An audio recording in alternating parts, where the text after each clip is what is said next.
भावपुण्डलिकदाता पुण्डलिकदाता भावपुण्डलिकदाता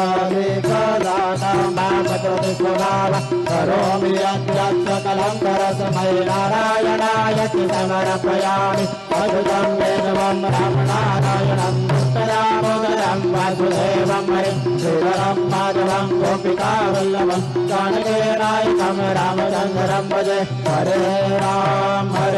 Ram Ram Hare Hare Hare Krishna Krishna Krishna Hare Hare